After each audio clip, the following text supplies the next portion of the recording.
தாத்தா என்ன பண்ணுறாரு, ட்ரெஸ் எல்லாம் எடுத்து வச்சுட்டு கிளம்புறாரு. அதை பார்த்து பாட்டி வந்து கேட்குறாங்க, எதுக்காக இப்போ ட்ரெஸ் எல்லாம் எடுத்து வச்சுன்னு எங்கே கிளம்புறீங்க? ஏதோ ஊருக்கு போகிறீங்களா? என்கிட்ட சொல்லவே சொல்ல அப்படின்றாங்க. என் பேரனோட நான் போக போகிறேன்.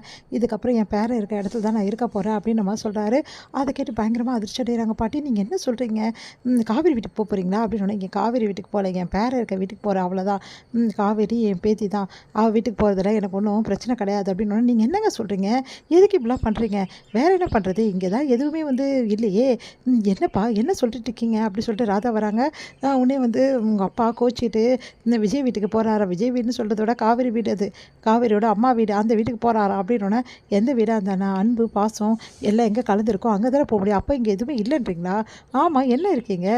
சொத்து தான் இருக்கா, அந்த சொத்து தான் இருக்கிறதுக்காக தானே இவ்வளோ 2 பேரும் இப்படி ட்ராமா பண்ணீங்க அப்படின்னு. அப்பா என்னப்பா நீங்கள் இப்படிலாம் பேசுகிறீங்க? உண்மையை தானே நான் சொல்கிறேன். விஜயும் காவேரியும் பிரித்து எப்படியா இந்த சொத்தை வந்து இப்படியே இருக்க வைக்கலாம்னு நினச்சிட்டு தானே இதெல்லாம் பண்ணீங்க. விஜய் காவேரி வந்து ஒன்றா சேர்ந்துட்டா இந்த சொத்து வந்து வந்து அப்படியே இருக்காதா? இந்த சொத்துக்காக தானே இவ்வளோ பிரச்சனை பண்ணியிருந்தீங்க. இந்த சொத்தை நீங்களே வச்சுக்கங்க, இதுலேருந்து எனக்கு எந்த பைசாவும் தேவையில்லை. எப்போ என் பேரனும் இதெல்லாம் வேணான்னு சொன்னானோ அதுக்கப்புறம் இதை வச்சு நான் என்ன பண்ண போகிறேன்? அதுதான் நான் கிளம்புறேன் அப்படின்றாரு. அதை கேட்டுட்டு வந்து பாட்டி வந்து எங்கே இப்படிலாம் பண்ணிட்டு இருக்கீங்க? சொன்னால் கேளுங்க. நீ சொல்கிறது எதுக்கு நான் கேட்கக்கூடிய ஐடியாவே இல்லை. நான் சொல்கிறது நீ கேட்டியா? நான் எவ்வளோ சொன்னேனே விஜய் விஷயத்தில் இந்த மாதிரி பண்ணாத, வேணாம், எதுவாக இருந்தாலும் விஜய் கிட்ட கேட்டு பண்ணுன்னு சொன்னேனே, கேட்டியா? இப்போ இவ்வளோ தூரம் கொண்டு வந்திருக்க, நீயே சொல்லு. எப்படி வந்து கர்ப்பமாக இருக்க பொண்ணை விட்டுட்டு விஜய் வருவான்? அவன் பொண்டாட்டி கர்ப்பமாக இருக்கிறது எவ்வளோ பெரிய விஷயம். நம்ம வீட்டுக்கு பாரிஸ் அவள் சுமந்துட்டுருக்கா. அந்த கொஞ்சமாவது உனக்கு சந்தோஷம் இருக்கா? ஏன் ராதா, உனக்கு ஏதாவது இருக்கா அப்படின்னு. அப்பா நான் என்னப்பா பண்ணேன்? இதெல்லாம் என்ன பண்ண நீ? நீ வந்து கூட சேர்ந்து அம்மா கூட சேர்ந்து ஆட்டமாக ஆனல. அம்மா கிட்ட ஒரு வார்த்தை நீ சொன்னியா? நம்ம இப்படிலாம் செய்ய வேணாம்மா, விஜய் காவேரி பிரிக்க வேணாம்னு சொன்னியா? நீயும் கூட சேர்ந்து நான் அண்ணன் இப்போ என்னமோ வந்து பேசிகிட்டு இருக்கேன் அப்படின்னு. என்னம்மாம்மா என்ன பேசிகிட்டு இருக்கீங்க நீங்கள் பேசுறதெல்லாம் ஏதாவது நல்லா தான் இருக்கா? நான் சொல்கிறது கொஞ்சம் கேளுங்க மாமா. இப்போ நீங்கள் போனீங்கன்னா உங்களுக்கு அவமானம் தான் வரும். என் பேரை என்றைக்குமே நான் அவமானப்படுத்த மாட்டான். அவன் சொத்து வேணான்னு சொன்னனே தவிர சொந்தம் வேணான்னு சொல்லவே சொல்லலை. இந்த தாத்தா என்றைக்குமே அவனுக்கு தேவை, அவன் என்றைக்குமே எனக்கு தேவை. அவன் இல்லாமல் இந்த வீட்டில் என்னால் இருக்க முடியாது. இந்த சொத்து சுகத்துக்காக தான் 3 பேரும் சேர்ந்து இந்த மாதிரி ஒரு ட்ராமா பண்ணீங்க. அதெல்லாம் நீங்களே அனுப்பிச்சிங்க. என்னங்க நீங்கள் எப்போ பார்த்தாலும் ட்ராமான்றீங்க? நான் என்ன பண்ணேன் எனக்கு தெரியாதுன்னு நினைக்கிறியா? உன் பொண்ணுக்கு இந்த சொத்தெல்லாம் கொடுக்க தானே ஐடியா பண்ணேன். அதனால தானே உன் திடீர்னு உன் மாப்பிள்ளை எங்கள் வீட்டுக்கு வர வச்ச. எல்லாம் பண்ணிட்டல, காரியத்தை நகர்த்திட்டல. உன் பொண்ணு கூட சந்தோஷமாக இருந்துக்கோ. என் பேரன் தான் எனக்கு முக்கியம். நான் வரேன் அப்படி சொல்லிட்டு போகிறாரு. அதை கேட்டு அதிர்ச்சி அடைகிறாங்க பாட்டி. தாத்தா வந்து காவேரியும் விஜயும் பார்க்கறதுக்காக வரதை பார்த்துட்டு எல்லாருமே வாங்க அப்படின்னு சொல்லிட்டு வரவேற்கிறாங்க. விஜய் ஓடி வராரு. தாத்தா அப்படின்னு சொல்லிட்டு கையை பிடிக்கிறாரு. உதறி விடுறாரு. தாத்தா நான் தான் வேணான்னு சொல்லிட்டு நீ வந்துட்டல்லடா, அப்புறம் ஏன்டா என் கையை பிடிக்கிற அப்படின்றாங்க. உன்னை என்ன தாத்தா இப்படிலாம் பேசுகிறீங்க? நான் எப்போ தாத்தா நீங்கள் வேணான்னு சொன்னேன்? சொத்து வேணான்னு தானே தாத்தா சொன்னேன். சொத்து வேணான்னு சொல்லிட்டு என்னையை விட்டுட்டு தானே வந்துட்டேன். என்னென்னா கையோட கூட்டிகிட்டா வந்த அப்படின்றாரு.